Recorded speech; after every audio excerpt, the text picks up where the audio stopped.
If you are thinking of starting a soap making business, this video is for you. When we started our soap making business and in the months prior to that, there were a lot of things that were really surprising and things I wish I could have known before starting the business and things that would have been really helpful. So I wanted to make this video for beginners who are trying to start a soap making business. Before, of course, starting a business, you need to know that it is a lot of work. If you're gonna start a business and you're gonna do it right, you're gonna get all of the proper paperwork done, you're gonna get all of the proper things done. It is a lot of work. You have to be prepared, especially if you have other things going on in your life. You know, you're gonna have to take time away from because of a business. Now, I am homeschooled. I didn't have a other job before this. I have a lot of time on my hands to work with this, but I know for a lot of other people it's not the same. People have children, they have jobs, they have other things that they have to do, but you have to know it's a lot of time. It takes a lot of time, especially making soap. When you're getting in the kitchen, spending hours making soap, cleaning up. If you are considering starting a business, you have to know that it's a lot of work. It'll probably be a good amount of money to put the investment in of buying supplies to make soap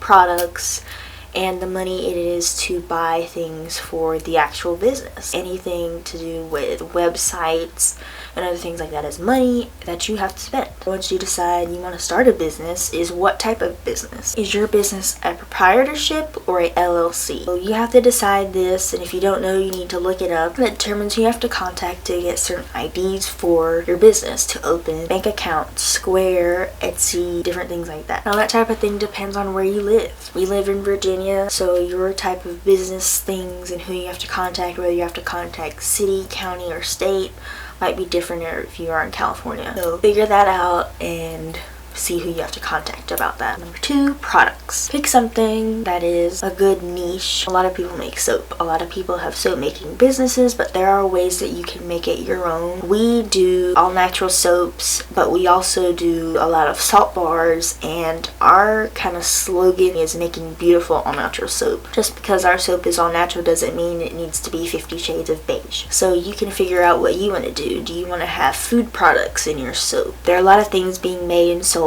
but just try to make it pared down so you have something unique. And just a little tip in there, if you are going to make soap, here are some popular scents for us that have been our best sellers. Orange, patchouli, lavender, anything with a spearmint blend. We've got our eucalyptus and spearmint, rosemary, spearmint, juniper, lemongrass, citrus blends. Our like lemon triple butter soap has lemon, lemongrass, orange, and grapefruit, lang lang. And then I should have said this earlier, but if you enjoy this video, you should definitely look at the description, because I'm going to have links to videos, links to websites, and all that type of stuff so you can get your info. Next, picking a name for your business. The most important thing is picking a name that's not already taken or trademarked. Kind of get an idea of what you want, and then you can put it through a trademark search. But also, just for aesthetic purposes, you want to pick a name that is easily remembered, probably can spell pretty easily. You don't want it to be so complicated, or maybe if it's not in English or something like that people are gonna forget because they don't understand. But something also that's not super generic, like if yours is just called Bowl Soap Making Company, that's probably gonna be hard to search for. But also something flexible. If you are really into soap making, I know you're probably gonna want to call your business yada yada yada soap making, but you might want to try to stick with a name that's just the name. What if one day you decide, I don't want to make soap anymore, I just want to make candles, or I don't want to make candles, I just want to make this. You have just a name so that you don't have to be stuck with this name, with soap making, or this other thing. That's why with Cadence Rose, that's my name. But also, if I decided I just wanted to do YouTube or something like that, which I don't, but I don't have to do a whole rebrand because my name is soap making something, you know? Next, picking a website or where you want to sell. Once you've picked a name, you probably want to go ahead and snag a website or a Etsy account. Now what we do is we sell on our website, we sell on Etsy, and then we do farmers markets and things like that, and wholesale. I do recommend getting a website, even if you don't plan on using one right now, because once that website name is taken, then you're gonna have to try to get that buy it out from that person, or you're gonna have to get a .net, other thing like that, because I would recommend getting a .com. I think that's the most popular one. And also, if you're buying a website, please buy your own domain. For example, our website is made through Big Cartel, but if you bought a domain through Big Cartel, it would be cadenceroseco.bigcartel.com. First of all, that's long. People aren't gonna remember that. And then also Cadence Rose Co. And then you have Big Cartel. That clashes with your branding. Somebody finally goes to your website and then you have another company in there. Just try to get your own domain if you can. It's really easy to transfer. Like when I set up the website, transfer the domain is really quickly. You sign in and whatever.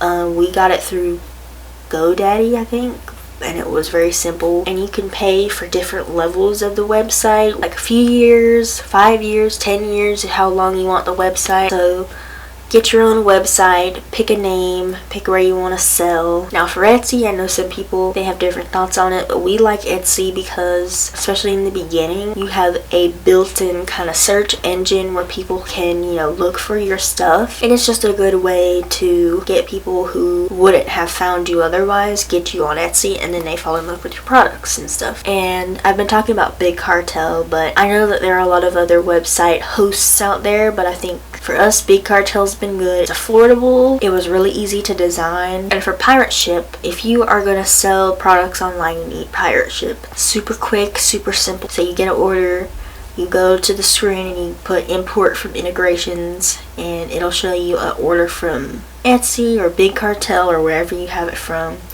You click on it, you click get rates, and it'll pop it up a screen. You put in the address, the dimensions of your box, how much your box weighs, and then it'll give you a list of, you have UPS and USPS, and it'll have different options between prices for the UPS and USPS. They have different names and stuff for the different, this is priority mail cubic and priority mail and all this stuff, but just pick one that's the cheapest or the fastest or whatever. You click it, you buy the label, you print it, and it's done. Most of our shipping is very cheap because we normally send out around 2-pound boxes. The most we've probably spent on shipping is about like $10, and that's to California. But if you send it to somewhere like North Carolina, which is a few hours from here, $5. If you want me to make a whole video on pirate ship or things to do with setting up a website, let me know in the comments. Next, the business and technical side before you start your business. Business email. Set up your business email. Now you have to go through a process of proving that you are a business. It was a little bit rough for us because they want you to show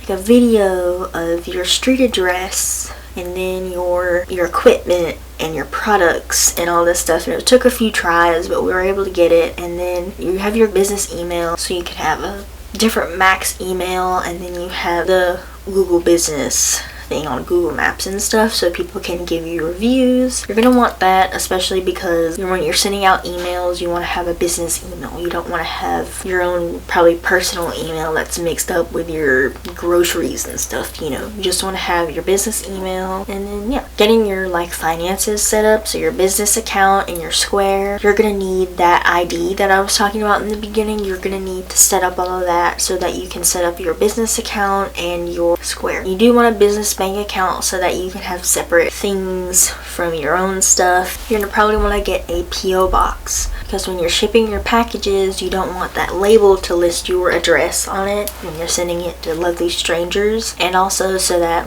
if you're getting mail from PR or whatever, I wish, you would get them at a different address than your house. Probably get a PO box for privacy and things like that, so people don't know your address when they're sending you things. And if you ship a package to somebody, the return address isn't your house, and they can look it up and find you and stuff, which not likely, but still. Learning the tax rules for selling products in your city, your county, your state. This is specific to where you live, but you need to know this stuff so that you don't mess up. Legal packaging requirements for your soaps, like what you can and can't say. I know there are different things about if you need to put your town on the label, so you need to look at that for your state and where you live. You need business insurance, because when you're selling products, Especially if you're selling something like candles, you need insurance just in case something happens or somebody gets hurt or something, you know. I have different insurance for candles and different insurance for like regular soap stuff. So where we get our insurance from is the Handcrafted Soap and Cosmetic Guild. Now you'll have to do research on that, see if you need something different. You need a business PayPal, of course, if you want to take PayPal payments. We've used PayPal a lot for paying for markets and things like that. Next, photography. I'm no photographer. It could be worse, my pictures. What I do for pictures is we got this wooden, like kind of like a tray from Hobby Lobby, and I take it outside to take pictures because it's the easiest. Now for natural light, you don't want to get in the sun, so you'll get a bunch of harsh shadows. You want to get under a tree, or even better, a little bit overcast. It is nice to have a editing program for photography. We use Canva. Canva's a nice tool for color correcting, just small things. And at some point, consider getting professional photos done of your products. If you might have noticed, I just updated my YouTube logo, my YouTube profile, and my banner, and I posted pictures on Instagram and stuff because we just got really good photos done by Idena Elliott Photography. It's just really nice to be able to have those for like my main picture on my website is now updated. If you get to the point where you can afford that, I would recommend that. Pre-marketing and marketing your business. This is the most important part, of course, is utilizing multiple platforms. I'm on YouTube, Instagram, Facebook, TikTok. If you have people who aren't on Facebook, they're on it, but they're on Instagram. Or if you have people who aren't on Facebook or Instagram, but they're on TikTok. Or if you have people who aren't on any of those but YouTube, you try to get their different people's attention. Pre-marketing, I think, is a very good tool that you could use, which is what we did, which really helped our business. What I did was I posted a long-form video 5 days a week for the month of December. We had made good connections with other YouTubers. I think it was a good idea for us.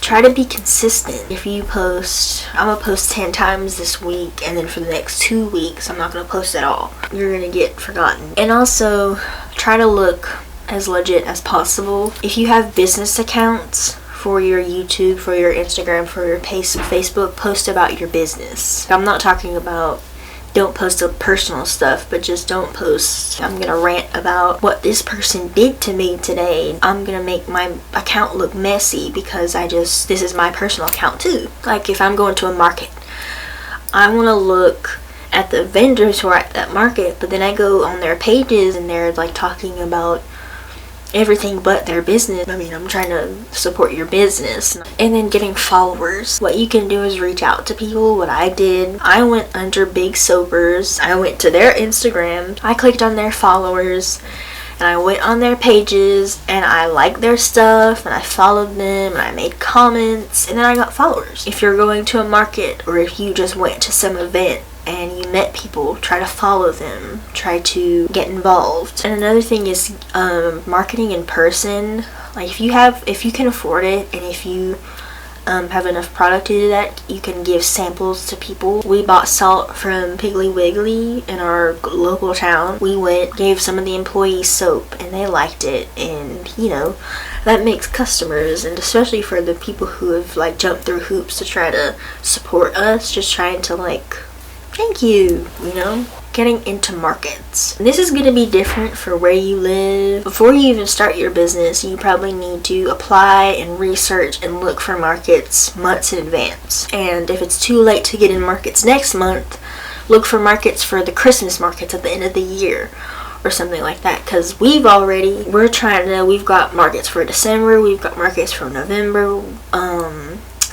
We just sent an email for October. We've got one looking at for September. We've got things planned for August and trying to get things sent. You've got limited spaces, so you have to be on it. There are Facebook groups that you can get into for markets in your state, and there's also a website called fairsandfestivals.net that it's like a filter based thing. You put in your state, you put in the month and the year, and kind of the mile radius that you want it around, and it'll give you a list of markets for that month or the year if you want it. And also, as you are getting markets and signing up, you should probably log them so you know these are the markets I went to last year.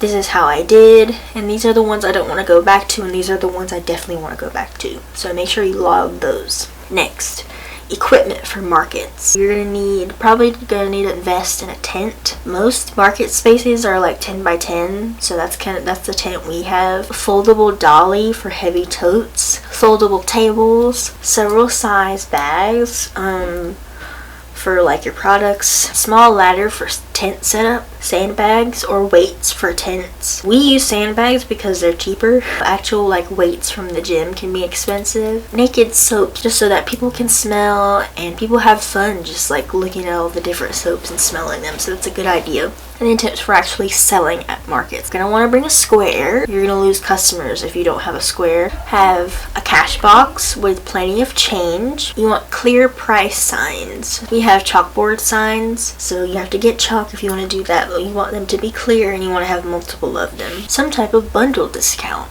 Now this has been a really helpful thing for us in our market journey. We do if you buy 5 soaps, you get $5 off. So you get 5 soaps for $25. And that has resulted in a lot of people buying 5 soaps from us. And samples. Now we did this in the very beginning and we don't do it that much now. We did this in the beginning mostly because nobody knows us. And we did get a lot of people who came back from the samples to come and actually buy products. We actually had this one woman. We gave her a body butter sample.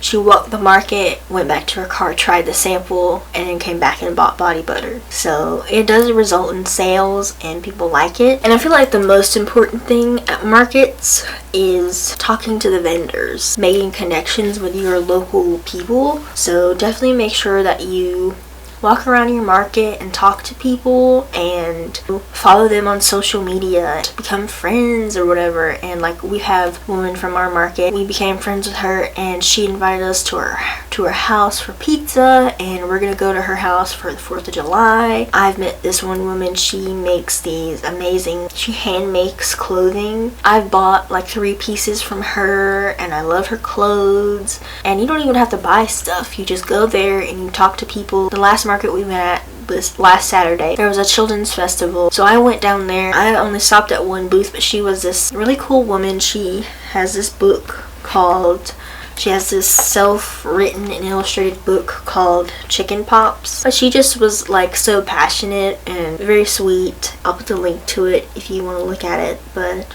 yeah, as of right now, we talked to another vendor. Her business is called Saving Grace Custom Crafts, and she talked to us about a local boutique that opened a few minutes from our house called the Boxwood Cottage. We contacted her, and as of today, we're going to deliver her soap order tomorrow. So you make connections at the market and it turns into a lot of things. So thank you, Marty, for getting us a awesome wholesale opportunity. And then wholesale, don't pitch in person. It puts a bad taste in their mouth and they don't like that, which I understand. Don't do that. What you should do is probably email with inline photos, so not attachment photos. So email a nice professional email with pictures and make it personal. Most of the time people have their info very clear, like their names, the owners, the management, and also local is going to be easier to get in. And then last but certainly not least is saving money. Now I just made a whole video on this topic talking about it and going into detail about numbers and comparing numbers, so go watch that. But buying in bulk, when you buy in bulk you save a lot of money, so I'm going to definitely link that video in the description because I show numbers and all that stuff. But definitely think about buying in bulk and don't get scared of buying in bulk. And then doing research for saving money. When you're buying from different companies for oils, you need to make sure you log them so that you can compare prices.